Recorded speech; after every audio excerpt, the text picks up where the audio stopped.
সুপ্রিয় দর্শক মণ্ডলী, 7 রিং সিমেন্ট ফ্রন্টলাইনে আপনাদের সবাইকে স্বাগত জানাচ্ছি। দর্শক মণ্ডলী, আমাদের আজকের অতিথি নুরুল কবির,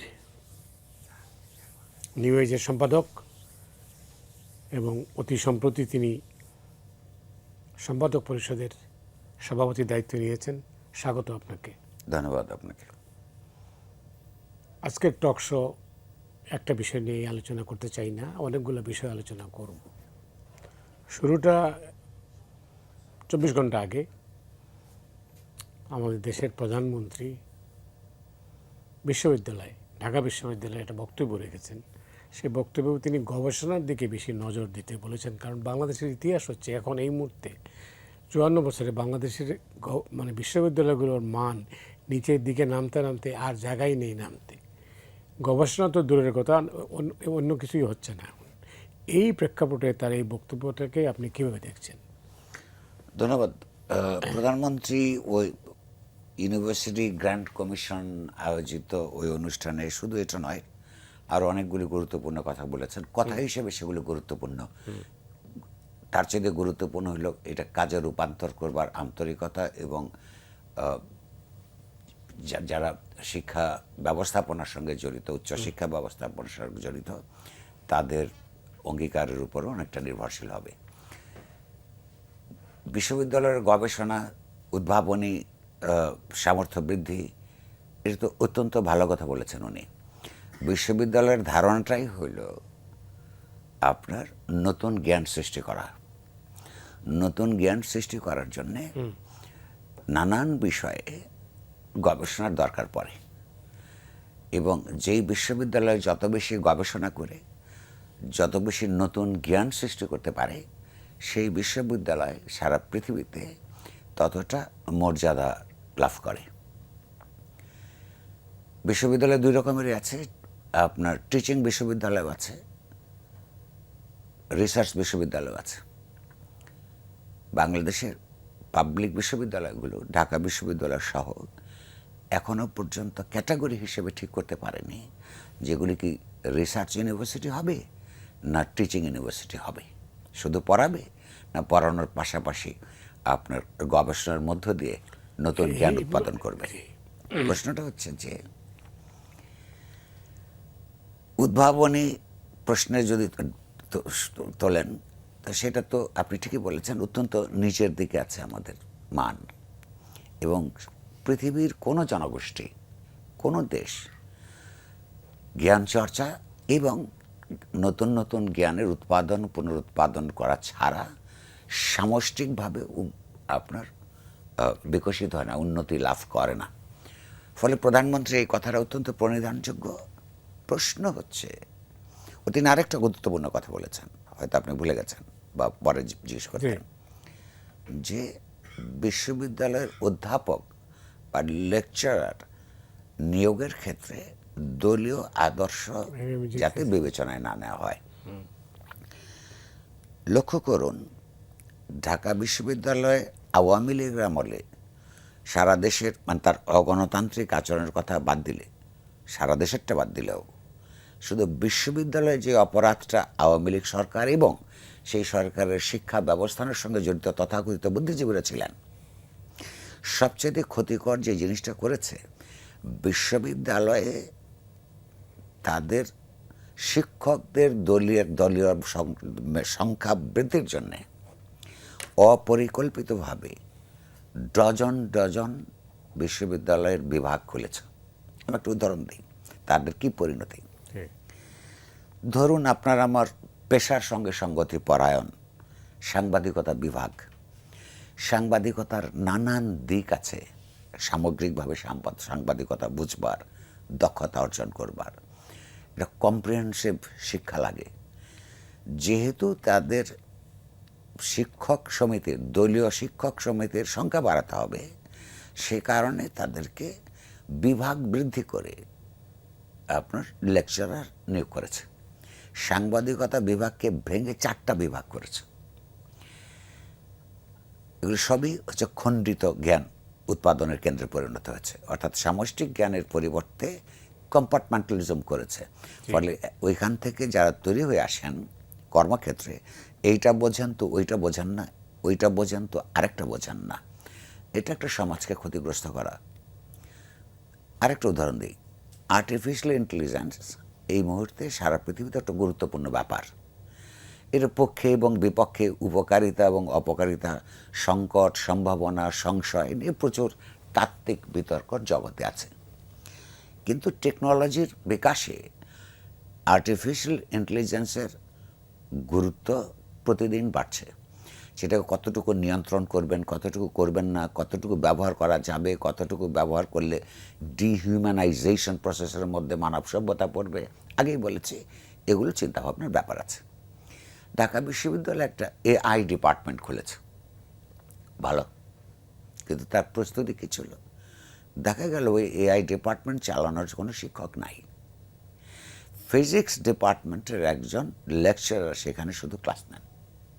তাহলে এই যে নানানভাবে বিশ্ববিদ্যালয়ের বিভাগ খুলে, না, এই ডিপার্টমেন্ট খোলার প্রয়োজনীয়তা আছে, কিন্তু শিক্ষক ছাড়া কীভাবে চলতে পারে?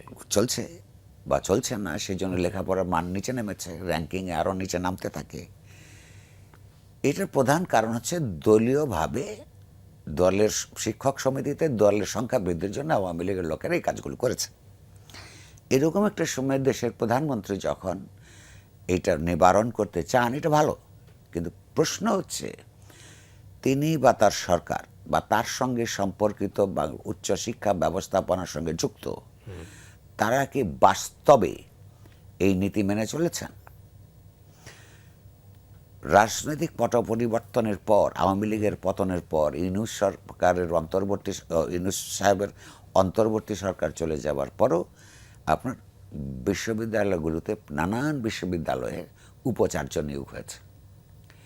তো তাদের দিকে যদি আমরা তাকাই, তাদের তো বিরাট অধিকাংশই দলীয় পরিচয় ওখানে এসছেন।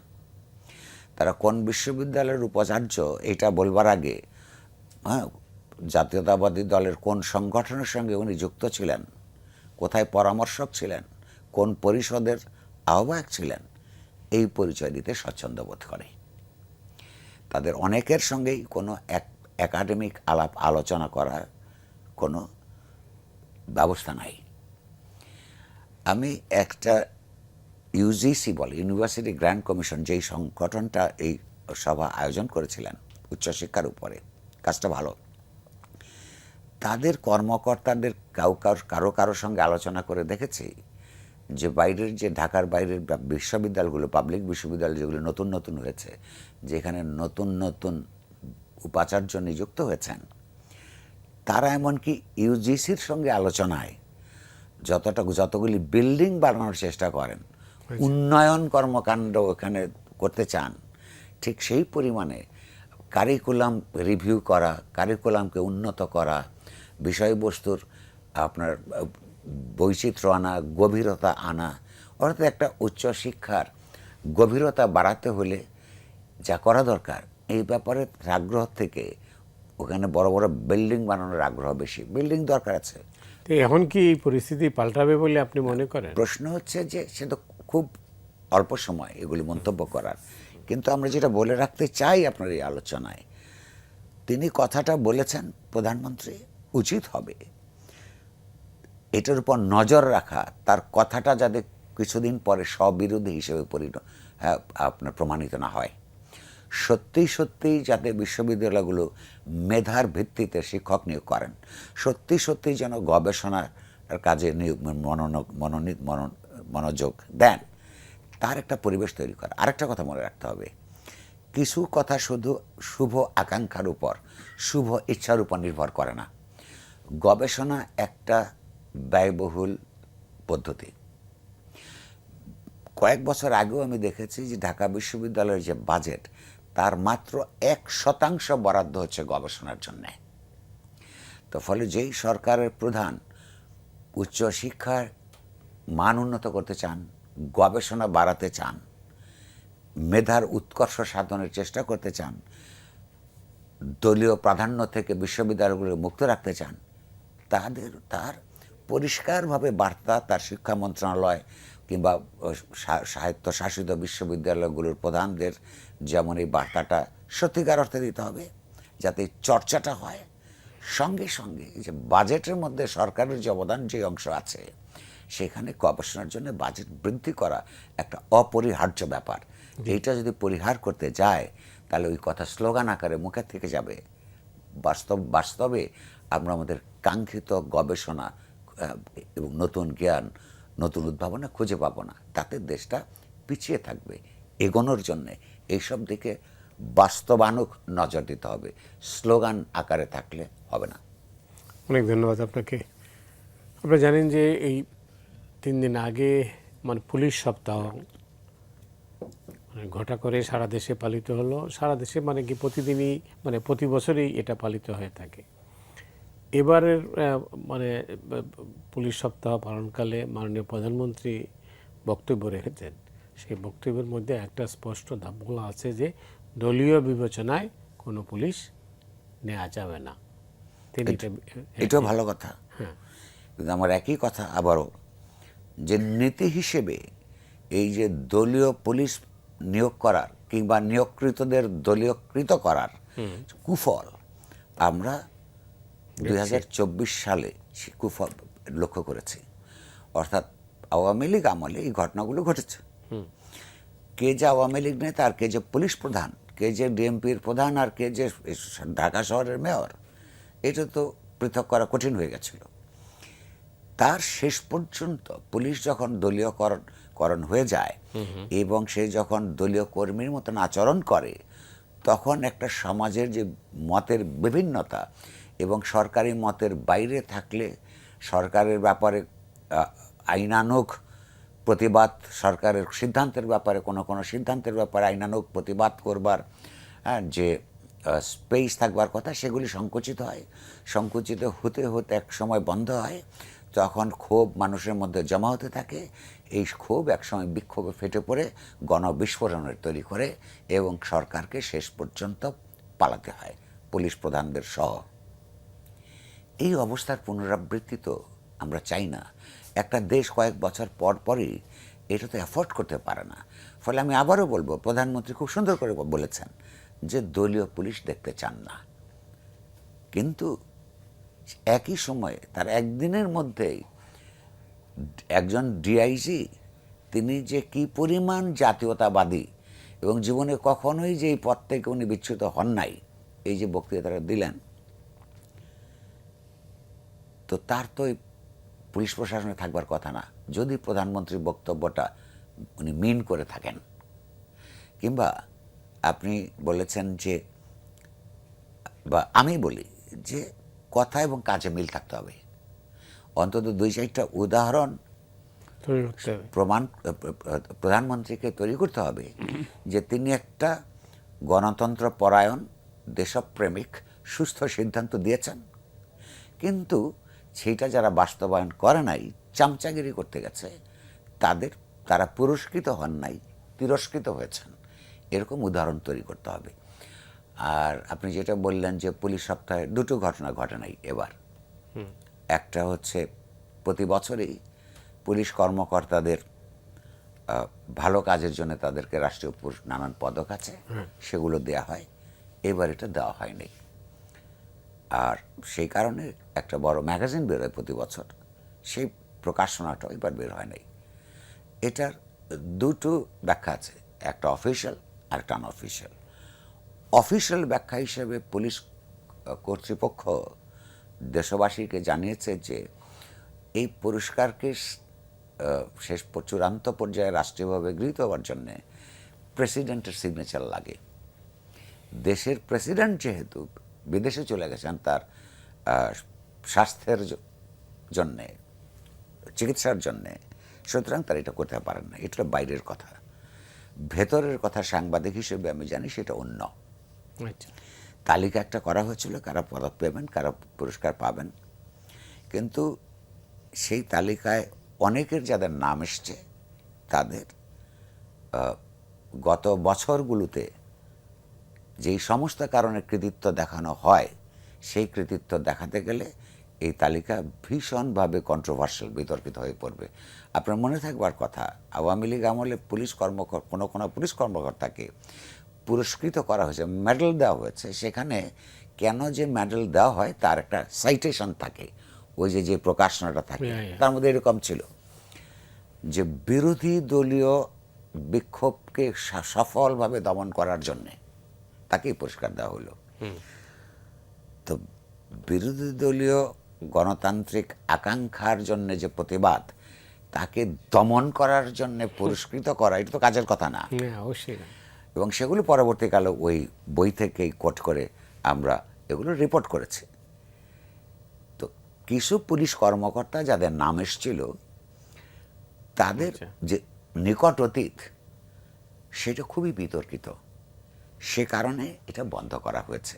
আমি মনে করি বন্ধ করে ভালোই করা হয়েছে, কারণ পুলিশ ফোর্স বিশেষত তাদের নেতৃত্বের কারণে 24 সালের যে শিক্ষার্থী গণ অভ্যুত্থানের সময় যে সংকটের মধ্যে পড়েছিল, সেই সংকট থেকে উত্তরণের কিছু সময় লাগবে এবং দলীয়করণ বন্ধ করার প্রক্রিয়াটা যথার্থভাবেই বাস্তবায়ন করতে হবে। এরপরে তাদের মধ্যে যখন স্থিতিশীলতা ফিরে আসবে, কিছুটা চিন্তার স্থিতিশীলতাও ফিরে আসবে, রেশনালিটি ফিরে আসবে, তখন যদি আবার এগুলো চালু করে এটা ভালো হবে। কারণ এটা আমরা একটা ট্রানজিশন পিরিয়ডের মধ্যে যাচ্ছি, সেই ট্রানজিশন পিরিয়ডে বিতর্কিত নতুন কিছু করা ঠিক হবে না, সেই জন্য করেন এইটুকু ভিতরের খবর। আর তাদের একটা ফেস সেভিং ব্যাখ্যা দিতে হয়, সেটা দিয়েছেন। সত্যের বদলে একটা, আমি শুধু বলবো, অসত্যের আশ্রয় নিয়ে মানুষকে আপনার ধোকা দেওয়ার কোনো মানে হয় না, কারণ শেষ পর্যন্ত সবাই জেনে যায়। কবির, আমরা মানে এই 24-এর গণ অভ্যুত্থানের পর আমাদের আকাঙ্ক্ষা ছিল পুলিশ ঘুরে দাঁড়াবে এবং পুলিশ হবে জনগণের পুলিশ, কিন্তু এখন নতুন সরকার, নতুন ভাবনা, আপনি কি দেখছেন? আমরা কি সেই পথে হাঁটছি? সেইটার জন্য তো পুলিশ সংস্কার কমিশন হলো, সেখানে কিছু রেকমেন্ডেশনস আছে, খুব কোনো বড় কোনো র্যাডিক্যাল কোনো চেঞ্জ সেখানে হওয়ার প্রস্তাবও নাই, কিন্তু বাস্তবতার যে চাপ সেটা একটা ভিন্ন বিষয়। পুলিশ আওয়ামী লীগ আমলে বিশেষ করে তার শেষের দিকে যে দুর্বিনত আচরণ করত, ওই রেজিমের পতনের পর শিক্ষার্থী গণঅভ্যুত্থানের মুখে নিজেরাও কিন্তু আন্দোলনের সময় অনেক ক্ষয়ক্ষতির মুখোমুখি হয়েছে। তারপরে ওই আগের মতন দুর্বিনত আচরণটা এখন নাই, এটা হলো বাস্তবতার আপনার চাপে। বর্তমান সরকার যদি পুলিশকে নির্দলীয়ভাবে চালাতে চায় সত্যিকার অর্থেই, তাহলে পুলিশের আচরণ ভবিষ্যতে উন্নত হবে, জনস্বার্থপরায়ণ হয়ে উঠবে, এটা আমরা আশা করতে পারি।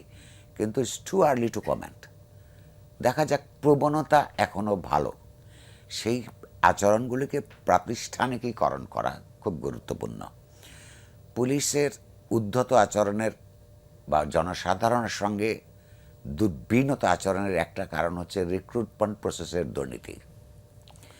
একজন পুলিশ কনস্টেবলকে যখন এই ছোট সামান্য চাকরিটার জন্যে 10 লক্ষ 20 লক্ষ টাকা ঘুষ দিতে হয়, তখন সেই পরীক্ষায় পাশ করে অথবা তদবিরের মধ্য দিয়ে পাশ করে বাস্তব কাজে নামার পর তার প্রধান দায়িত্ব তৈরি হয় যে 10 লক্ষ টাকা জমি বিক্রি করে অথবা ধার করে কিংবা তার পুরনো বাপের সঞ্চয় নষ্ট করে এই চাকরি আদায় করেছে বা চাকরির সুযোগ গ্রহণ করেছে, সেই টাকাটা ফেরত দেওয়া। সেই ফেরত দেওয়ার জন্য মানুষের কাছ থেকে তার ঘুষ নিতে হয়। ফলে পুলিশকে যদি সত্যিকার অর্থেই দেশপ্রেমিক এবং জনস্বার্থপরায়ণ একটা বাহিনীতে পরিণত করতে হয়, আপনার পুলিশের রিক্রুটমেন্ট প্রসেসের ঘুষ বন্ধ করতে হবে। এইটা অফিসাররা নেয়, দলীয় কর্মীরা নেতারা নেয়, তথ্য স্বরাষ্ট্র মন্ত্রণালয়ের কর্মকর্তারা এটার মধ্যে জড়িত থাকে। এগুলো বন্ধ করতে পারলে আমরা ওইদিকে যেতে পারবো। দ্বিতীয়ত আরেকটা ব্যাপার আছে, কিন্তু পুলিশের উপর মানুষের অনেক রাগ নানান কারণে, তার মধ্যে অনেক ন্যায্যতা আছে, কিন্তু আপনি যদি যে কোনো একজন কনস্টেবলের সাথে কথা বলেন কিংবা একজন কর্মকর্তার সঙ্গে কথা বলেন, পুলিশের যে কাজের চাপ, এইটাও চিন্তা করা যায় না। লক্ষ্য করুন, সাম্প্রতিককালে পুলিশের ব্যারাকে আত্মহত্যার প্রবণতা বেড়েছে। ইতিমধ্যে এগুলি রিপোর্ট বেরিয়েছে।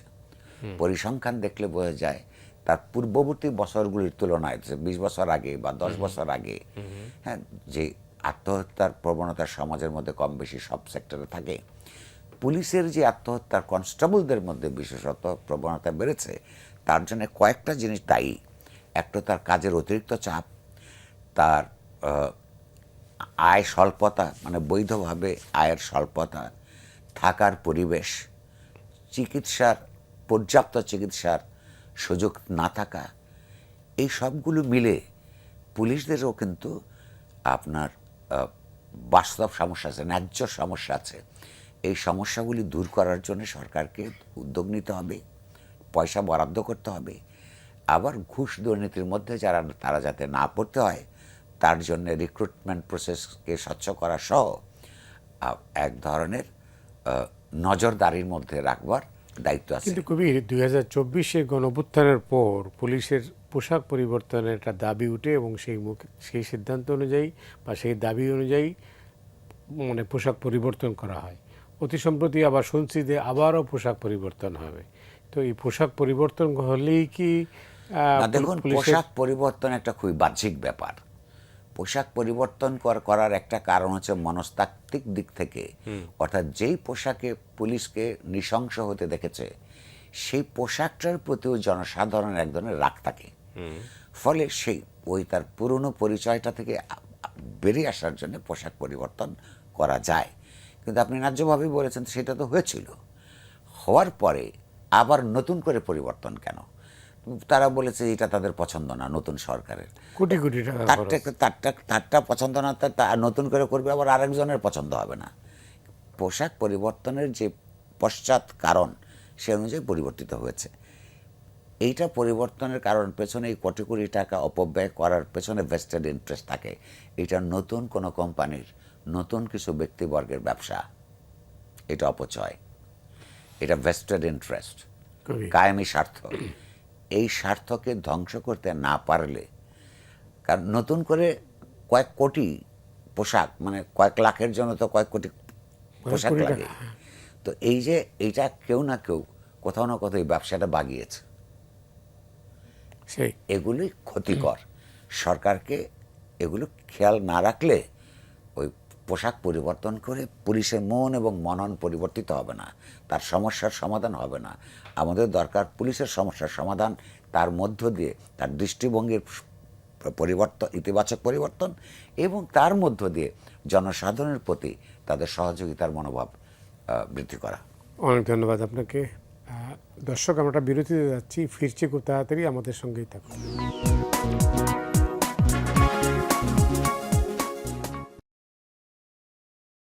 সুপ্রিয় দর্শক মণ্ডলী, আবার ফিরে এলাম ফ্রন্টলাইনে। নুরুল কবির রয়েছেন আমাদের সঙ্গে। কবির, আপনি ওই পুলিশের প্রসঙ্গে যখন আলোচনা করেন তখন আপনি বলছিলেন যে প্রেসিডেন্ট সই করেননি, তাই এই পুরস্কার দেওয়া হয়নি, এবার দেওয়া যায়নি, সম্ভব হয়নি। তো আপনি জানেন যে প্রেসিডেন্ট এখন লন্ডনে আছেন চিকিৎসার জন্য। তিনি চিকিৎসার জন্য গেছেন এবং তার সর্বশেষ চিকিৎসার খবরও আপনি জানেন। তো সেটাতে তিনি 22 সদস্যের একটা মানে প্রতিনিধি দল নিয়ে লন্ডনে গেছেন।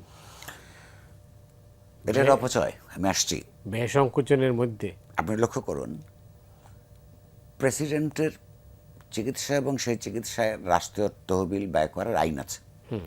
সে আইন অনুযায়ী তিনি কোনো বেআইনি কাজ করেন নাই। তার, আমি যদ্দূর শুনেছি আজকে হবে বা হয়েছে, তার একটা রিং পরানোর কথা হার্টে পড়ানো হয়েছে, করানো হয়েছে।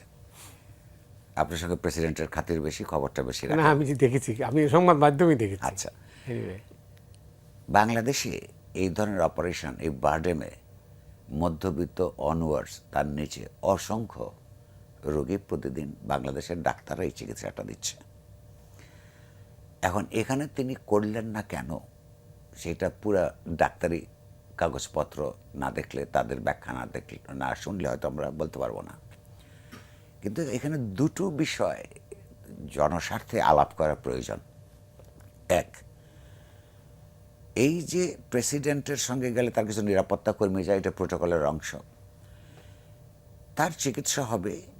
এবং উনি যেহেতু ইউনাইটেড কিংডম গেছেন, যুক্তরাজ্যে গেছেন, সে তার যখন অপারেশন হবে কিংবা তিনি আপনার অপারেশন শেষে পোস্ট অপারেটিভ কোনো বিছানায় থাকবেন, এই যে 22 জনের একজনকেও ঢুকতে দেওয়া হবে না, রাইট। এটি নিয়ম। তাহলে এই 22 জনের খরচ রাষ্ট্রকে দিতে হবে কেন? একটা হচ্ছে উনি দেশে অপারেশন করেন নাই, কেন করেন নাই? আর যদি এটা এখানে অসম্ভব হয় তাহলে 22 জনকে যেতে হবে কেন? এটা তো রাজরাজরাদের মতন চলাফেরা করার অবস্থা। এটা তো একটা গরিব দেশ। এইগুলো সরকারকে ভাবতে হবে। যদি না ভাবে, সরকারকে ভাবাতে বাধ্য করার জন্য জনসমাজের মধ্যে আপনার মতামত তৈরি করতে হবে। 1, 2, বাংলাদেশের আপনি লক্ষ্য করুন, বিত্তবান যারা, প্রায় বিত্তবান অংশটা প্রায় সকলেই আপনার চিকিৎসার জন্য বিদেশে যায়। ভারত, মালয়েশিয়া, থাইল্যান্ড, সিঙ্গাপুর, এগুলো কাছের দেশ। আরেক অংশ আপনার যুক্তরাজ্য, যুক্তরাষ্ট্র, কানাডা, এই সমস্ত দেশে, জার্মানি, এই সমস্ত দেশে যায়। কারণ কি? এই দেশে তারা চিকিৎসা ব্যবস্থার উপর তাদের ঈমান নাই, তাদের বিশ্বাস নাই।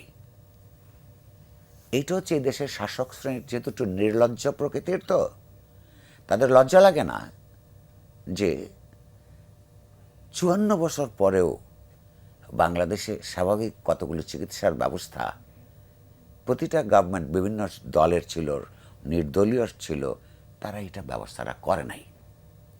অর্থাৎ যেই চিকিৎসাটা এখানে তার হয় না, মন্ত্রী বলে, এমপি বলে কিংবা প্রেসিডেন্ট বলে যেই রোগের, এই রোগগুলি এই দেশের সাধারণ মানুষের হয়। মন্ত্রী রোগ, প্রেসিডেন্ট রোগ, এমপি রোগ বলে পৃথিবীতে বিশেষ কোনো রোগ নাই। আপনার আমার বা একজন নির্মাণ শ্রমিকের যেই সমস্ত অসুখ হয়, সেই অসুখেরই কিছু অংশ তাদের, সেই একদম গরিবের অসুখগুলো তাদের হয় না, কারণ নিউট্রিশনের থেকে যেই সমস্ত অসুখ হয়, হ্যাঁ, সেগুলোর থেকে তো তাদের হয় না, তাদের নিউট্রিশন আরও বেশি। প্রশ্নটা হলো, আমি মনে করি যতক্ষণ পর্যন্ত না এমপি, মন্ত্রী, বিশেষত স্বাস্থ্যমন্ত্রী আর স্বাস্থ্য সচিবের চিকিৎসা দেশে করার কম্পালসারি করা না হবে, ততক্ষণ পর্যন্ত বাংলাদেশের স্বাস্থ্য ব্যবস্থা ঠিক হবে না। জি, আপনি বলুন তো, স্বাস্থ্যমন্ত্রীর চিকিৎসা যদি এই দেশের স্বাস্থ্য ব্যবস্থার উপর তিনি যদি ইমান রাখতে না পারেন, স্বাস্থ্য সচিব যদি তার চিকিৎসার জন্য বিদেশে যাওয়ার প্রয়োজন মনে করেন, তাহলে যেই চিকিৎসা ব্যবস্থার উপর তাদের নিজেদের আস্থা নাই, সেইটার উপর সভাপতিত্ব করার অধিকার তাদের আছে কিনা? আর তাদেরকে যদি এইটার দায়িত্ব দেওয়া হয়, তাহলে তারা এখানে করবে না কেন? শেষ কথা এই ব্যাপারে হতে পারে অনেক কিছু টেকনোলজি আমাদের এখানে নাই, ব্যবস্থা করেন আস্তে আস্তে। অনেক ডাক্তার যাদের কাছে আপনারা যান, তাদেরকে ঢাকায় বেশি পয়সা দিয়ে আনার ব্যবস্থা করেন, দুটো লাভ হবে। আপনি লক্ষ্য করবেন, ভারতেও যারা চিকিৎসা করতে যায়, তারা কিন্তু সঙ্গে স্বামী হলে স্ত্রীকে নিয়ে যায়, স্ত্রী হলে স্বামীকে নিয়ে যায়, সঙ্গে একটা ভাই বোন যায়। অর্থাৎ একজনের চিকিৎসার জন্যে ন্যূনতম 3 জন যায়, 10 জন যায়, এই 22 জনও যায়। তাহলে একজনের চিকিৎসার জন্য যেই ডাক্তারের কাছে গেলেন, তাকে যদি আমরা বা এইরকম বিশেষজ্ঞ ডাক্তারকে এই দেশের চিকিৎসা করার যদি একটা ব্যবস্থা করে দিতে পারি, যারা চিকিৎসাও করবে, পড়াবে এখানে, তার জন্য প্রচুর পয়সা দেন তাদের, আমাদের এখানে ডাক্তারদের ট্রেনিং দিবে, তাতে আপনার স্বাস্থ্যসেবা এবং আর্থিক আপনার যে সাশ্রয় অনেক করা যাবে। অনেক ধন্যবাদ। যেহেতু সুযোগ পাওয়া গেল, সেই জন্য আমি এই প্রশ্নটা করতে চাই যে বাংলাদেশি মিডিয়া এই মুহূর্তে কোথায় দাঁড়িয়ে আছে? এইটা তো প্রশ্নের উত্তর প্রথমত আপনার দেওয়ার কথা। আপনি হচ্ছেন নিউজ পেপার অ্যাসোসিয়েশনস অফ বাংলাদেশের প্রেসিডেন্ট। এটা তো আপনাদের কাজ। আপনার ইতিপূর্বে যিনি প্রেসিডেন্ট ছিলেন, তিনি কয়েকদিন আগে বক্তৃতা দিয়েছেন যে পাবলিকলি যে বাংলাদেশের স্বাধীন সাংবাদিকতার প্রধান অন্তরায় মালিকরা, আপনার পূর্ববর্তী প্রেসিডেন্ট বলেছেন।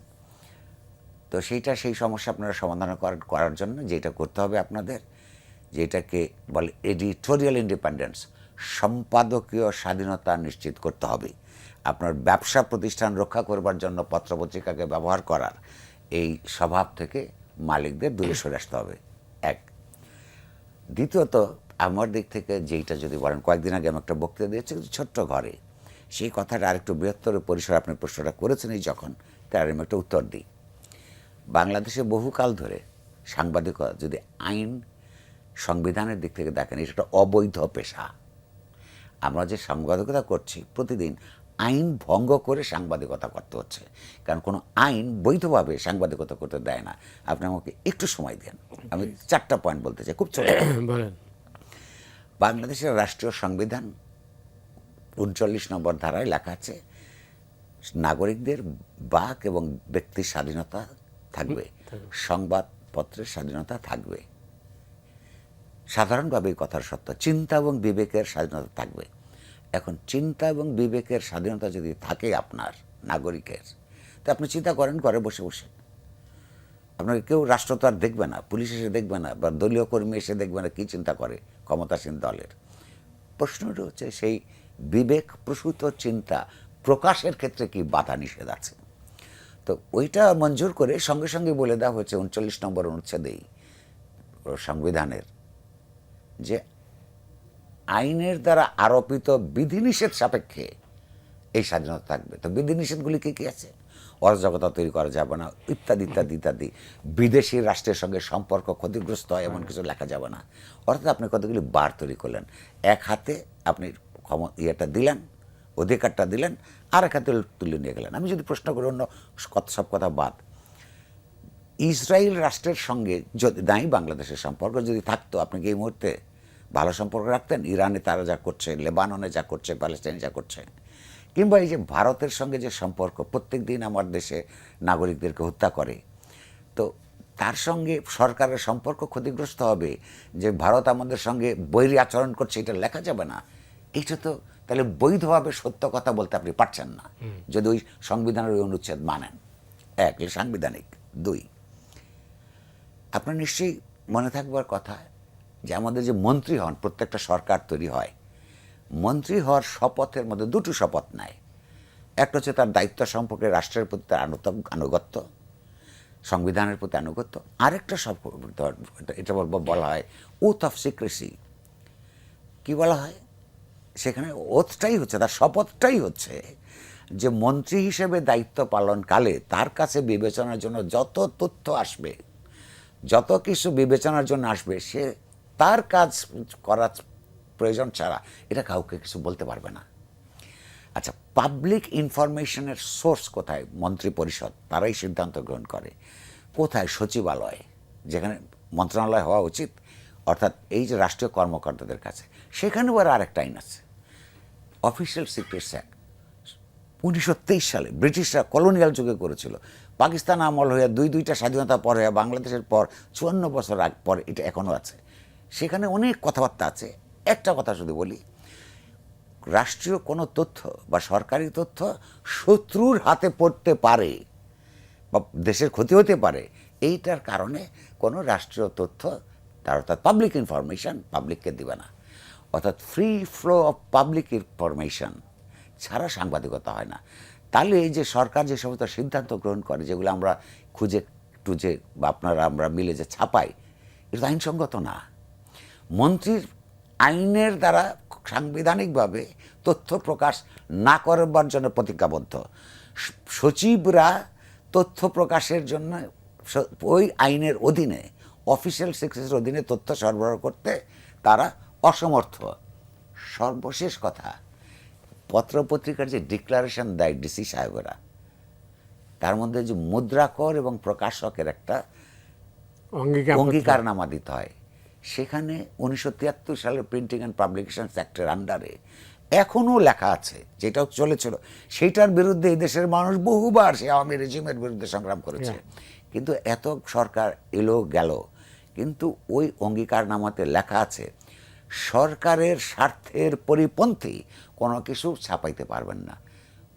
অনেক ক্ষেত্রেই সরকারি স্বার্থ এবং জনস্বার্থ সাংঘর্ষিক হয়ে দাঁড়ায়, এবং তার ব্যাপারে যদি আপনি লিখতে না পারেন, যদিও আমরা এগুলি লিখি বলে আবার সরকার পরিবর্তনও হয়, তাহলে দেখা যাচ্ছে যে আইনগত এবং সাংবিধানিকভাবে যেইভাবে সাংবাদিকতা করার কথা আর আমরা যেভাবে করি এটা তো অবৈধ।